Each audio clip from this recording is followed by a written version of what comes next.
요한복음 1장 2절로 5절을 같이 봉독합니다. 그가 태초에 하나님과 함께 계셨고 만물이 그로 말미암아 지은 바 되었으니 지은 것이 하나도 그가 없이는 된 것이 없느니라. 그 안에 생명이 있었으니 이 생명은 사람들의 빛이라. 빛이 어두움에 비추되 어두움이 깨닫지 못하더라. 아멘. 요한복음 두 번째 시간입니다. 예수 그리스도는 누구인가를 오늘 말씀하고 있습니다. 사도 요한은 예수께서 자신이 누구신가를 소개하는데 바로 말씀에 주목하고 있습니다. 영원한 말씀 되신 그리스도 자신을 밝히고 있어요. 그래서 요한복음에 보면 나는 빛이다, 나는 생명이다, 나는 생명의 떡이다, 나는 선한 목자다, 나는 부활이요 생명이다, 나는 길이요 진리요 생명이다, 나는 포도나무다. 수많은 말씀을 통해서 자신을 밝히고 있습니다. 그러나 세상 사람들은 예수가 하나님의 아들이라고 하면 도무지 이해하지 못합니다. 세상에 많은 종교가 있는데 하나를 선택하라 하면 기독교는 매력적이지 않습니다. 왜냐하면 하나님이 인간이 되셨다는 것은 우리의 이성으로는 도저히 받아들일 수 없기 때문입니다. 그래서 우리 가운데 필요한 게 믿음이라는 거예요. 그러나 예수 그리스도를 경험하고 인격적으로 만났던 사람들은 그 사람들의 인생 자체를 다 흔들어 놓고 다 변화시켜 놨습니다. 물론 신앙은 경험만으로 완성되지 않습니다. 그러나 자신이 경험했던 예수 그리스도가 진리이기 때문에 2000년 전에 예수님을 만났던 사도 요한은 예수님은 하나님이시다, 육신의 몸을 입고 있는 완전한 인간이었다고 증거하고 있는 겁니다. 어떻게 인간이면서 동시에 하나님일 수 있겠습니까? 그러니까 이 논쟁은 2000년 기독교의 역사에 가장 중심에 섰던 핵심 논쟁이었습니다. 그러니까 모든 인간은 죄인으로 세상에 태어났어요. 그러니까 죄인된 인간은 절대로 구원할 수 없었기에 죄 없으신 분이 죄인을 구원할 수 있습니다. 그래서 예수님은 죄 없는 인간으로서 이 땅에 오셔야만 했습니다. 하나님이시면서 인간이신 예수, 이 땅의 말씀으로 생명의 빛으로 오셨다고 선포하고 있는 거예요. 태초부터 있었던 말씀, 바로 노고스가 예수님이었기 때문에 하나님을 본 사람은 없지만 그 실체이신 생명의 말씀을 통해서 이제 하나님의 실체를 보게 되는 겁니다. 그래서 오늘 2절은 1절의 내용을 반복하여 강조하는 겁니다. 태초에 말씀이 계시니라. 이 말씀이 하나님과 함께 계셨으니 이 말씀은 곧 하나님이시니라. 그리고 2절에 그가 태초에 하나님과 함께 계셨다는 겁니다. 예수님이 창조된 존재가 아니라 영원 전부터 하나님과 함께 계셨다는 겁니다. 예수 그리스도는 누굽니까? 하나님의 아들이십니다. 예수는 영원 전부터 하나님과 함께 계셨어요. 그리고 모든 피조물은 예수님을 통해 다 창조되었다는 겁니다. 자, 3절이 있습니다. 만물이 그로 말미암아 지은 바 되었으니 지은 것이 하나도 그가 없이는 된 것이 없느니라. 모든 피조물은 예수님을 통해 창조되었습니다. 그러니까 예수님은 창조사역의 주체이십니다. 예수 없이 존재하게 된 것은 하나도 없다는 겁니다. 인류 창조는 오직 하나님만이 하실 수 있습니다. 창세기 1장에 기록된 모든 만물의 창조는 하나님이 하셨다는 겁니다. 그런데 요한은 창세 전체가 말씀에서 되었다, 또 이렇게 기록하고 있어요. 당시 헬라 철학자들은 만물의 기원에 대해서 물, 공기, 빛, 어둠에서 시작되었다고 주장했습니다. 그래서 만물의 기원에 대해서 수많은 호기심을 갖고 있었습니다. 그러나 요한은 만물의 기원이 바로 로고스, 말씀이신 예수 그리스도이라는 것을 지금 선포하고 있습니다. 말씀이 우주 만물의 창조자시며 인간의 몸을 입고 이 땅에 오신 바로 예수 그리스도라는 거예요. 그러니까 우리가 성경을 통해서 아니면 이거는 절대로 알 수 없는 진리의 말씀입니다. 자, 히브리서 1장을 한번 찾아보세요. 히브리서 1장 2절로 3절. 구약 성경에 예언되었던 선지자들의 증거도 예수 그리스도께 초점이 모아져 있습니다.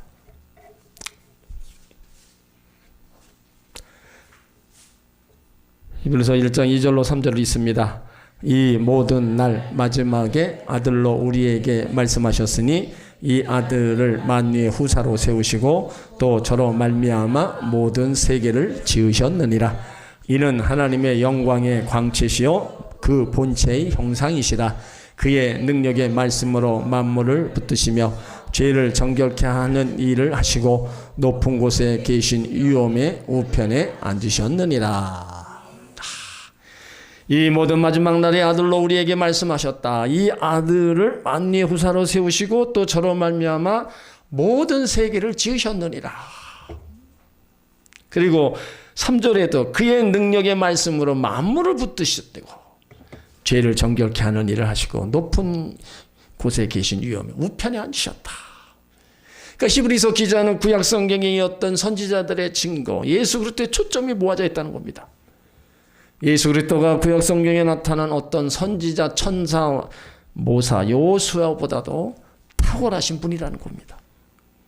그러니까 구약의 성도들은 장차 오실 메시아를 그림자, 예표, 모양으로 보았어요. 그러나 신약의 성도들은 말씀으로 직접 우리에게 오셔서 우리를 지키시고 도우시며 함께 하시는 분이라는 것을 아는 겁니다. 그분이 만물의 창조주, 창조자이시다 말씀하시는 거예요. 골로새서 1장도 한번 보세요. 골로새서 1장 15절로 17절. 창세전의 말씀으로 계신 그리스도께서 만물을 창조하신 하나님이시라는 것을 또 기록해 놓았습니다.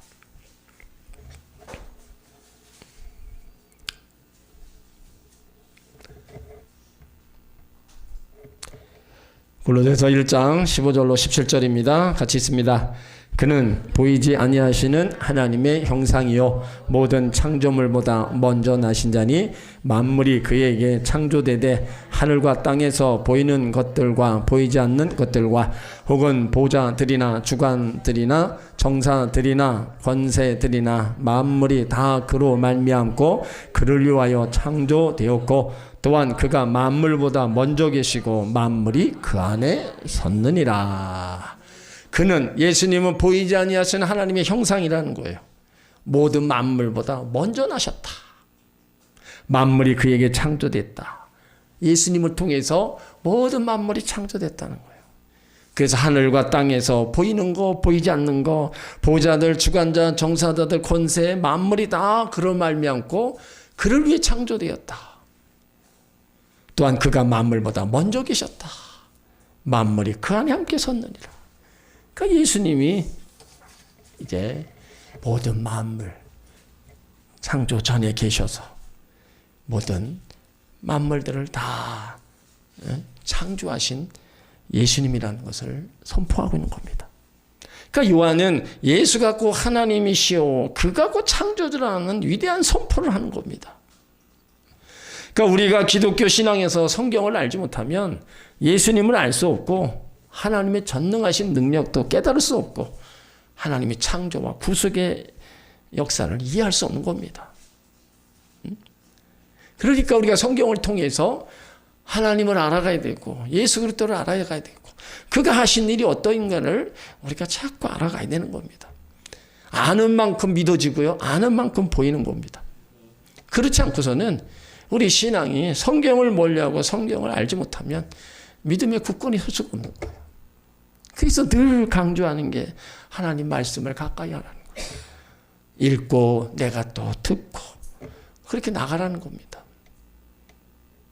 대부분의 사람들은 성경을 알지 못했을 때 예수님을 석가, 공자, 소크라테스 같은 4대 성인으로 생각합니다. 그런가 하면 민중을 해방시키기 위해 민중 운동가로도 생각해요. 그러니까 예수님에 대해서 알지 못하니까 그러는 거예요. 그러나 예수 그리스도는 만물을 창조하신 창조주이십니다. 영원부터 하나님과 함께 계셨고 만물을 친히 창조하신 창조주가 되시는 겁니다. 그러나 오늘 우리 교육 현장은 창조론보다 진화론을 가르치고 있습니다. 인간의 진화 산물이다. 진화된 동물의 가장 고등 상태가 인간이라는 겁니다. 그러나 진화론은 허구이고 성경과 창조주 하나님을 부정하는 데서 나온 겁니다. 찬란한 기독교 문화를 꽃피웠고 총독의 신앙이 들어갔던 미국, 그로 인해서 축복을 받았던 미국이 마약과 에이즈, 동성애, 도덕적 타락이 시작된 것은 1963년 존 F 케네디 대통령 때부터입니다. 그때 공립학교에서 지금 가르치고 있는 기도나 성경을 다 금지시켰습니다. 결국 그 일로 인해서 창조주 하나님을 떠난 인간들, 도덕적, 성적으로 타락하고 다 죄악의 길을 갈 수밖에 없는 거예요. 그러다 보니까 궁극적으로 우상 숭배의 길로 갈 수밖에 없는 겁니다. 그러나 예수 그리스도가 창조주이시다 하는 것을 믿고 살아가는 우리의 기대와 현실, 세상적인 가치의 원리를 통해서 우리 가운데 해결책을 제시하지 않습니다. 우리가 예수 믿고 구원받아서 하나님 나라 천국을 바라보면서 살아가는 것은 예수 믿는 성도들에게만 하나님의 특별한 보호하심을 받는 게 아닙니다. 다 누구나 하나님의 보호 아래, 하나님 날개 아래 있습니다. 그런데 중요한 게 뭐냐? 주님을 모시고 나아갔느냐? 그런 삶의 영향력에 우리 가운데 나타날 수밖에 없는 겁니다. 마가복음 4장 35절 이하에 보면 예수님께서 하나님 나라를 비유를 제자들에게 말씀하시고 제자들과 함께 이제 건너편으로 가자 해서 함께 배를 타고 건너가요. 그런데 갑자기 큰 광풍이 일어나 파도가 치고 배가 점점 물이 차오르고 침몰하기 직전입니다. 그런데 예수님은 배 뒤에서 주무시고 계시는 거예요. 그러니까 제자들이 예수님을 깨우면서 선생님 우리가 죽게 된 것을 돌아보지 아니하십니까? 난리를 치는 거예요.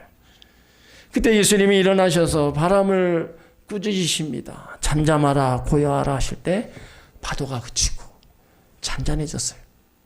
그러면서 예수님께서 제자들에게 하신 말씀이 어찌하여 무서워하느냐?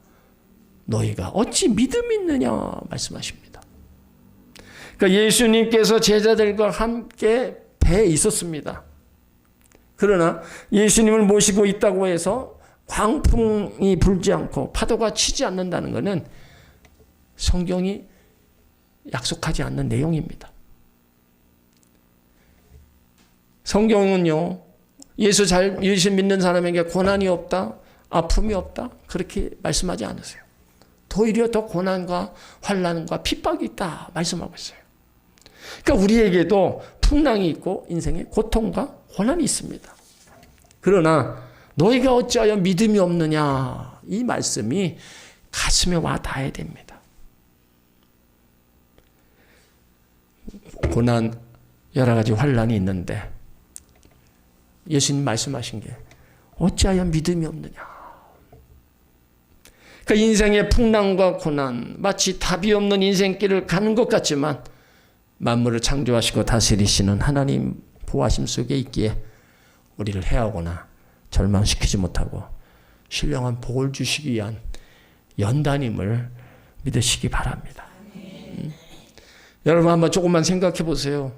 우리를 구원하시기 위해서 말씀이 되셔서 이 땅에 오시고 죄 때문에 십자가에 죽으시고 범죄한 인간의 손에 처형을 받으셨어요. 그 결과 저와 여러분을 살려내시고 생명을 주셨습니다. 그러나 왜 현실 속에서 끊임없는 세상 염려 근심에 붙들려 있을까요? 창조주 하나님보다 눈에 보이는 것에 집착하기 때문입니다. 자신의 인생의 결과를 모르기 때문입니다. 그러니까 진짜가 무엇인지 아는 사람은요, 가짜를 우습게 여깁니다. 기독교 신앙의 본질은요, 예수 그리스도이십니다. 예수가 전부예요. 그 이상 그 이하도 아닙니다.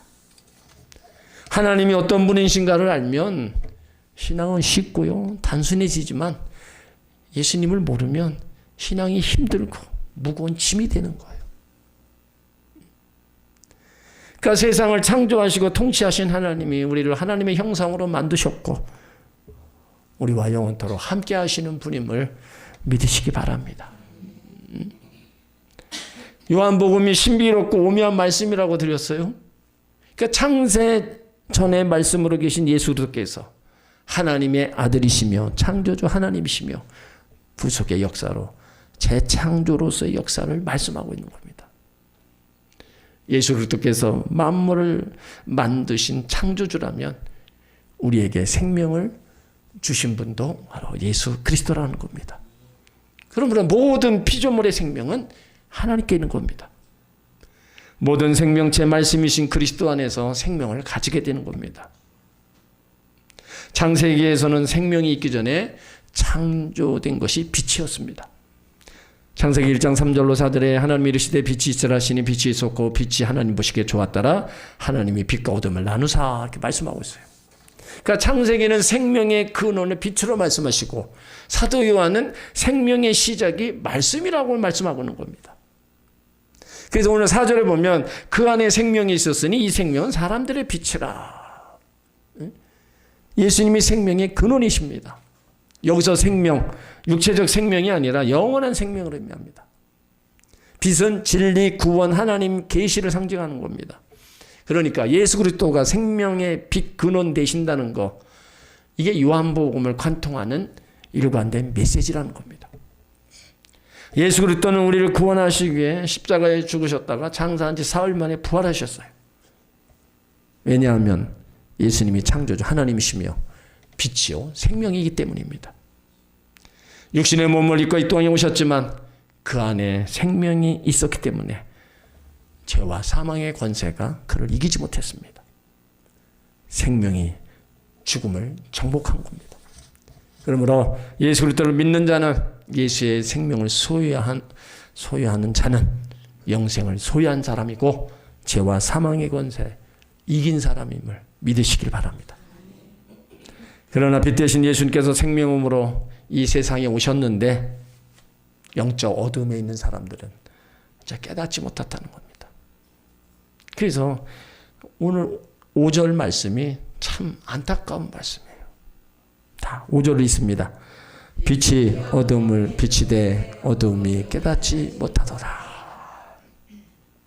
생명의 빛으로 오신 예수 그리스도 이 세상에 오셨는데 이 영적 어둠이 있는 자들은 깨닫지를 못한 거예요. 여기 빛은 예수 그리스도입니다. 어둠은 죄와 불신앙, 하나님을 거부하는 것을 얘기해요. 그러니까 어둠은 빛을 이길 수 없으므로 완전히 막을 수도 없는 겁니다. 그러니까 복음은 세상에 비추었지만 많은 사람들이 받아들이지 않은 겁니다. 그러니까 이 말씀은 모든 인간의 타락의 결과에 대해서 알려주는 겁니다. 하나님은 모든 사람에게 빛을 비춰주셨어요. 모든 사람이 구원받기를 원하시는 것이 또 하나님 원하시는 겁니다. 그러나 하나님을 알지 못하는 사람들은 이 빛을 무시하고 거부해서 결국 어둠 속에 빠지게 되는 겁니다. 빛보다 어둠을 더 사랑하게 된다는 거예요. 오늘 요한이 말하는 빛은요, 영적인 빛이고 생명의 빛입니다. 생명의 빛은 빛이 없어도 광채를 드러내는 거예요. 더 중요한 건 하나님 말씀 앞에 우리 영혼을 내어놓고 복음의 영광의 빛을 받으면 우리 영혼은 살아나게 되는 겁니다. 때로는 우리가 예수 안 믿는 사람들을 보면 안타까운 마음이 들죠.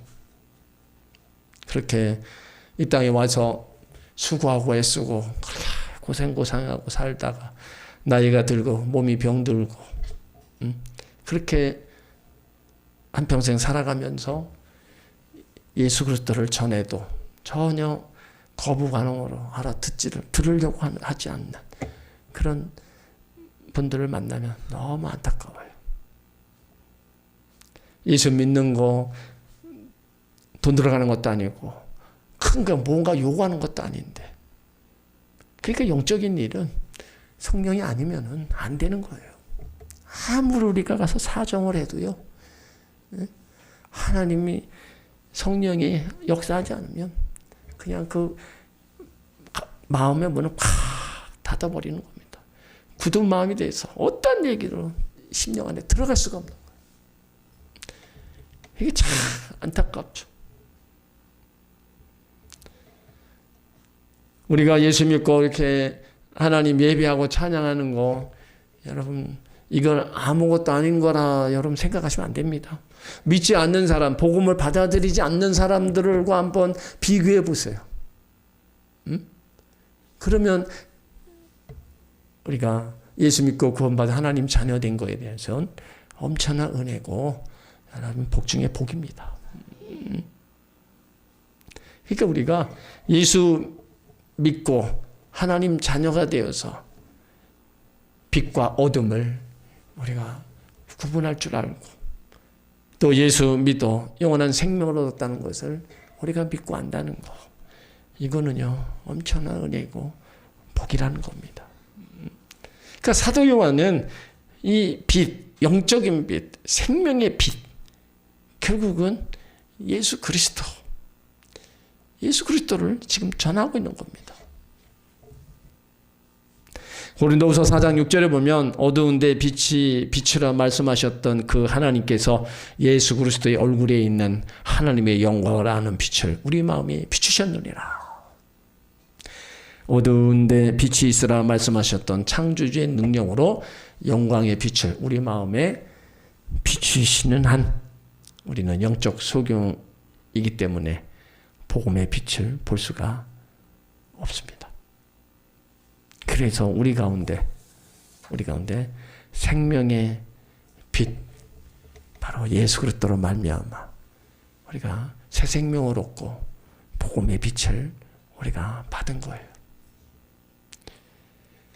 우리는 이 땅에 발붙이고 살아가는 존재들이지만 생명의 빛 되신 예수님께서 우리 마음에 모시고 살아갈 때 죄악된 세상 속에서도 빛된 삶을 살아가는 하나님의 자녀가 될 줄 믿습니다.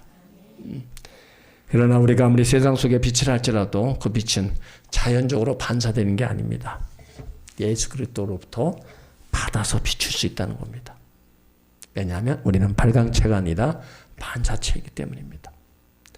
그러므로 진리의 빛 되시는 예수 그리스도의 말씀이 우리 심령에 들어와 빛을 드러낼 수 있는 겁니다. 우리가 하나님 앞에 나와 예배드리고 기도하고 찬양하고 말씀 듣는 중에 어찌 보면 정광석 같은 복음의 빛이 비춰줄 때 순식간에 죄와 어둠은 물러가게 되는 겁니다. 또한 구원받은 하나님의 백성들은 하나님 말씀대로 순종하는 삶을 살아가게 될 때 우리는 착한 행실을 통해서 또 그 빛을 비칠 수가 있는 겁니다. 예수 그리스도의 빛이 들어오고 또 우리는 그 빛을 받은 우리가 빛된 삶을 살아가기 위해서 우리는 또 힘쓰고 애써야 되는 겁니다. 마태복음 5장 16절에 이같이 너희 빛을 사람 앞에 비추게 하여 그들로 너희 착한 행실을 보고 하늘에 계신 너희 아버지께 영광을 돌리게 하라. 그러니까 하나님의 백성들이 말씀대로 살아가는 삶을 볼 때 빛이 드러나는 겁니다. 성경에 나타난 수많은 믿음의 증언들이 보여준 믿음의 발자취들이 우리에게 빛이 되는 거예요. 그래서 성경에서 정말로 하나님 잘 섬기고 순종하며 나갔던 그런 사람들을 멘토로 삼고 나도 저 사람처럼 그렇게 하나님 섬기고 나가야 되겠다. 그래서 도전받고 나가는 사람 많습니다. 나이가 드시면서 성경의 인물 중에 좋아하는 분들 중에 참 많은 분들이 갈렙을 좋아해요. 갈렙이 나이가 먹어서도 온전히 하나님을 쫓았고 꿈을 가지고 날마다 달려갔습니다. 그러니까 나도 건강한 가운데 갈렙처럼 주어진 사명 잘 감당하고 꿈을 가지고 나간 하나님의 사람이 되어야 되겠다. 그 갈렙의 신앙을 본받고 나가는 사람 많습니다. 조금 젊은 층이라면은 사도 바울 같은 그런 복음의 암영이 되도록 또 본받고 그렇게 되기를 또 힘쓰고 애쓰는 분들이 많이 있어요. 그러니까 우리가 어떤 멘토를 하나 정해놓고 그분의 삶이나 신앙을 우리가 한번 보고 나도 저렇게 되겠다고 나간다는 것은 나의 신앙에 엄청난 유익을 가져오는 겁니다. 아무 바라보는 것 없이 그냥 신앙생활하는 것보다는 훨씬 더 우리의 신앙생활에 엄청 유익을 가져오는 거예요. 우리는 빛과 생명의 근원이 될 수 없습니다. 그러나 빛 대신 빛이 된다는 것은 모든 그리스도인의 사명입니다. 우리는 얼마나 비판을 잘합니까? 우리 모든 삶의 영역에 우리는 부패하고 싸웠다. 때로는 비판을 해요. 근데 그 책임을 누구한테 돌려요? 예수를 믿는 사람들이 빛된 사명을 감당하지 못했기 때문입니다. 우리가 살아가는 세상은 어둠이 빛을 이기는 것 같습니다. 불의가 진리를 이끄는 것 같아요. 그러나 하나님 백성들은 생명과 빛의 근원이신 예수 그리스도가 복음의 광명이자 빛이라는 거. 그 빛이 우리 속에 비춰진다면 우리는 이 어둠을 우리는 이기고 승리하게 될 줄 믿습니다.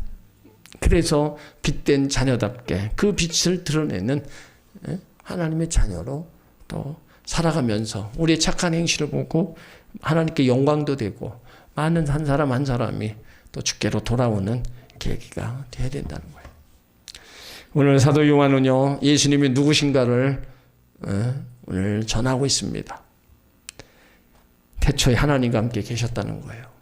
만물이 다 그로 말미암아 다 지었다. 지은 것 하나도 그가 없이는 된 것이 없다는 거예요. 그리고 예수 그리스도는 생명의 빛이라는 겁니다. 그 생명의 빛이 모든 사람에게 비춰졌다는 거예요. 그런데 그걸 깨닫지 못하는 사람이 있다는 거예요.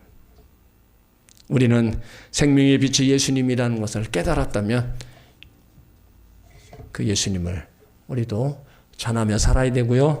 생명의 빛이 우리 안에 들어왔다면 우리도 빛된 삶을 살아가려고 우리는 또 노력을 해야 되는 겁니다. 그래야 예수가 내 안에 들어와 있는 그 증거가 내 삶을 통해서 이게 보여지는 겁니다. 그러니까 빛이신 예수 그리스도 내 안에 어둠을 몰아내고 빛으로 임해 주셨습니다. 그 빛 대신 예수님을 또 모시고 빛된 삶으로 더 힘써 나가기를 예수 이름으로 축원합니다. 아멘.